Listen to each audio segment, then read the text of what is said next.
آئین کے کچھ آرٹیکلز جو ریزرو سیٹس کو ڈیل کرتے ہیں، مخصوص نشستوں کے حوالے سے بات چیت کرتے ہیں، ان آرٹیکل سے باہر جا کر یہ فیصلہ لکھا گیا ہے۔ یعنی سپریم کورٹ کے آنریبل 2 جج صاحبان نے اپنے تفصیلی فیصلے میں جو اختلافی نوٹ لکھا ہے، انہوں نے اس بات پہ بھی سوال اٹھایا کہ 15 دن گزر جانے کے باوجود اکثریتی فیصلہ جو ہے وہ تفصیلی فیصلہ جاری کیوں نہیں کیا جا سکا۔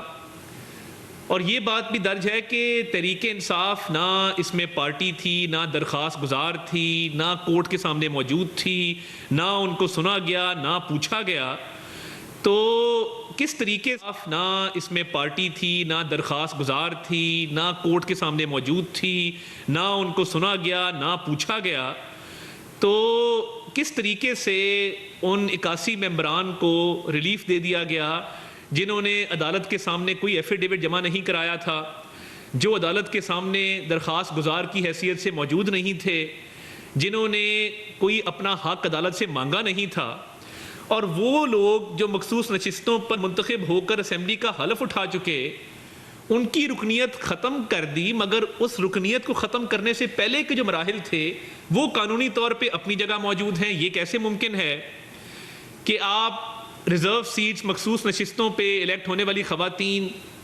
اور اقلیت ممبران کو ان کی سیٹوں سے تو آپ فارغ کر دیں، مگر ان کی حلف لینے سے پہلے، ممبر بننے سے پہلے کے جو مراحل ہیں ان کو قانونی طور پہ ایڈریس نہ کیا جائے؟ یہ بڑے اچنبے کی بات ہے، اور یہ بہت بڑا سوالیہ نشان ہے کہ آنریبل 2 جج صاحبان سپریم کورٹ کے یہ فرما رہے ہیں کہ آرٹیکل 175 اور 185 میں جو دائرہ کار، جو دائرہ اختیار تفویض کیا گیا ہے، اس سے باہر جا کر اکثریت نے فیصلہ دیا ہے۔ اور نہ صرف یہ، انہوں نے آئین کے آرٹیکل 51 کی، آرٹیکل 63 کی، آرٹیکل 106 کی بات کی ہے کہ یہ آئین کے آرٹیکلز کو معطل کرنا پڑے گا اس فیصلے پر عمل درآمد کرانے کے لیے۔ اور حقیقت بھی یہی ہے کہ یعنی وہ ممبران جو سنی اتحاد کونسل کے ممبر ہیں، وہ کہہ ہی نہیں رہے کہ ہم نے پارٹی چینج کرنی ہے، تو کیا یہ فلور کراسنگ ہوگی کہ جب وہ ہاؤس میں سنی اتحاد کونسل سے اٹھ کے تحریک انصاف کی صفوں میں بیٹھیں گے؟ کیا یہ آرٹیکل 62(1)(f) کی وائلیشن نہیں ہوگی؟ کیا آرٹیکل 63 کی وائلیشن نہیں ہوگی؟ یہ کیسے ممکن ہے کہ آپ فلور کراسنگ کریں، ایک پارٹی کا آپ ایفیڈیوٹ دے چکے، کیا مستقبل کے اندر بھی اس بات کو جواز بنایا جائے گا کہ جو بھی member of parliament floor crossing کرنا چاہے اور پارٹی چینج کرنا چاہے، وہ اس فیصلے کا سہارا لے کے کیا پارٹی چینج کر سکے گا؟ اور سب سے بڑی بات یہ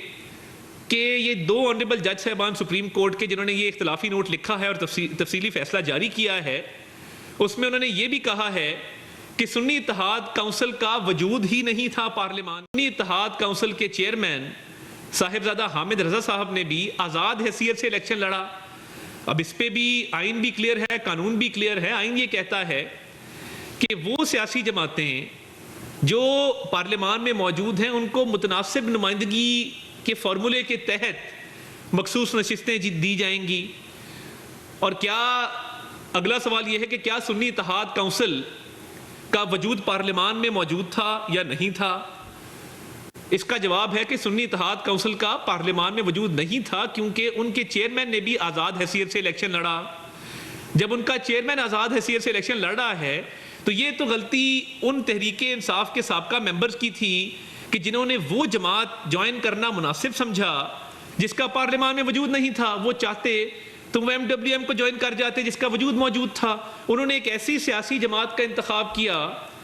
جس کو جوائن کر کے آئین اور قانون کے مطابق ان کو مخصوص نشستیں نہیں مل سکتی تھیں۔ سنی اتحاد کونسل کے اپنے آئین میں یہ لکھا ہے کہ کوئی بھی اقلیت کا ممبر ان کی پارٹی جوائن نہیں کر سکتا، ان کو اقلیت کی سیٹیں بھی نہیں مل سکتی تھیں۔ تو قانون اور آئین کی روشنی میں یہ جو 2 آنریبل جج صاحبان نے اختلافی نوٹ لکھا ہے اور تفصیلی فیصلہ جاری کیا ہے، اس نے اکثریت کے فیصلے کے اوپر بہت بڑا سوالیہ نشان لگا دیا ہے کہ آئین کی جو آرٹیکلز ہیں ان کو معطل کرنا پڑے گا اس فیصلے کو پر عمل درآمد کرانے کے لیے، اور اس کے ساتھ ساتھ آئین کے 2 آرٹیکلز میں جو دائرہ کار دائرہ اختیار تفویض کیا گیا اس سے باہر جا کے یہ فیصلہ کرنا پڑے گا. تو یہ جو کلاک ریورس ہوا ہے, ہم تو یہی کہہ رہے تھے پہلے دن سے کہ نہ صرف کلاک ریورس کیا گیا ہے, کلاک ریورس کرنے کے ساتھ ساتھ وہ ریلیف دیا گیا ہے جو مانگا نہیں گیا تھا, اور ریلیف ان کو دیا گیا ہے جو مانگنے آئے بھی نہیں تھے. یعنی یہ 2 چیزیں ہیں, ریلیف دیا گیا بغیر مانگے, ریلیف دیا گیا وہ موجود ہی نہیں ہے, وہ ریلیف مانگنے آئے ہی نہیں ہیں, ان کو ریلیف دیا گیا. نہ وہ ریلیف مانگنے آئے جن کو ریلیف دیا گیا, نہ وہ ریلیف مانگا گیا جو ریلیف دیا گیا. اب یہ آئین اور قانون کے اندر یہ چیزیں بڑی واضح طور پہ درج ہیں, اور یہ اتنے آئین کے آرٹیکلز کو وائلیٹ کر کے قانون کی ایک تاثر یہی ملتا ہے, قانونی ماہرین نے بھی اس پہ روشنی ڈالی کہ اتنے آئین کے آرٹیکلز کو وائلیٹ کرنے کے بعد, قانون کو جو ہے وہ الیکشن ایکٹ 2017 کو وائلیٹ کرنے کے بعد پھر یہ ممکن ہے کہ یہ ریلیف دیا جا سکے ایک ایسی پارٹی کو جو عدالت کے سامنے نہیں ہے, جس نے عدالت کے سامنے کوئی درخواست نہیں دی, کوئی صدا نہیں رکھی, اور کسی نے اس اقدام کو چیلنج نہیں کیا کہ یہ سنی اتحاد کونسل میں گئے تھے. یا تو اس اقدام کو چیلنج کیا جاتا کسی کی طرف سے کہ جی ہم سنی اتحاد کونسل میں گئے ہیں, اور کوئی اس کو چیلنج کرتا کہ جی سنی اتحاد کونسل میں نہیں جا سکتے تھے, تب تو ان کو تحریک انصاف کا ممبر تصور کیا جاتا, بالکل تصور کیا جاتا. اس کے ساتھ ساتھ وہ مخصوص نشستوں پہ جو منتخب ہو گئے تھے لوگ, ان کی جو حق تلفی ہوئی ہے ان کو بھی نہیں سنا گیا, نہ ان کو بلایا گیا, اور وہ تمام ممبران جو ہیں ان کا پورا پروسیس ہے, ایک شیڈول کے تحت وہ لسٹیں گئی ہیں الیکشن کمیشن میں, ان لسٹوں کی بنیاد پر ان کی شارٹ لسٹنگ ہوئی ہے, اسکروٹنی ہوئی ہے, اس جانچ پڑتال کے بعد ان کا نوٹیفیکیشن ہوا ہے, نوٹیفیکیشن ہونے کے بعد انہوں نے اسمبلی کے ممبر کے طور پہ حلف اٹھایا ہے, تو ان کی رکنیت تو ختم کر دی گئی مگر وہ باقی سٹیپس کو ایڈریس نہیں کیا گیا. تو یہ بالکل سمجھ سے باہر ہے. اور دیکھیے یہ جو آنریبل جج صاحبہ نے کہا ہے کہ 15 دن گزر جانے کے باوجود اکثریتی جو فیصلہ تھا وہ کیوں جاری نہیں کیا جا رہا, اس کا تفصیلی فیصلہ, یہ بہت بڑا سوالیہ نشان ہے. اور ہم نے جب ریویو فائل کیا ہم یہ سمجھتے تھے کہ ریویو کو بھی سماعت کے لیے مقرر کیا جائے,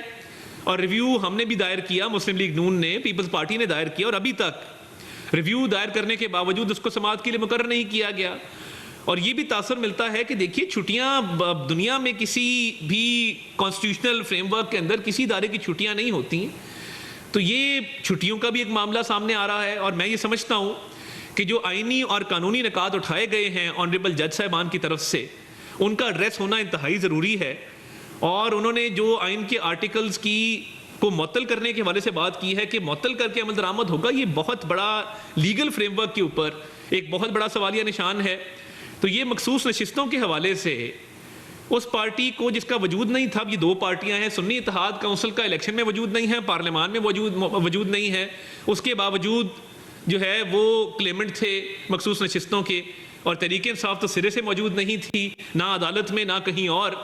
تو کیا اسی درخواست کے تحت اتنا بڑا ریلیف بن مانگے بن آئے دیا جانا چاہیے تھا؟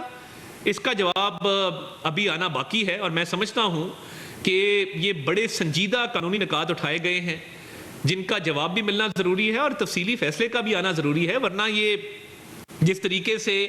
یہ ایک تاثر ملا ہے ون سائیڈڈ ریلیف کا, اس سے پورے ملک میں آئین کو, قانون کو دھچکا لگے گا,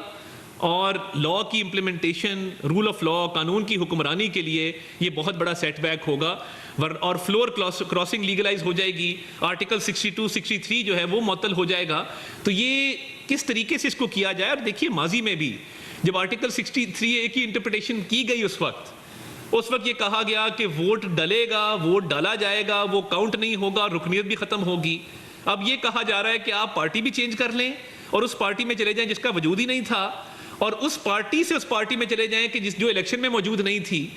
تو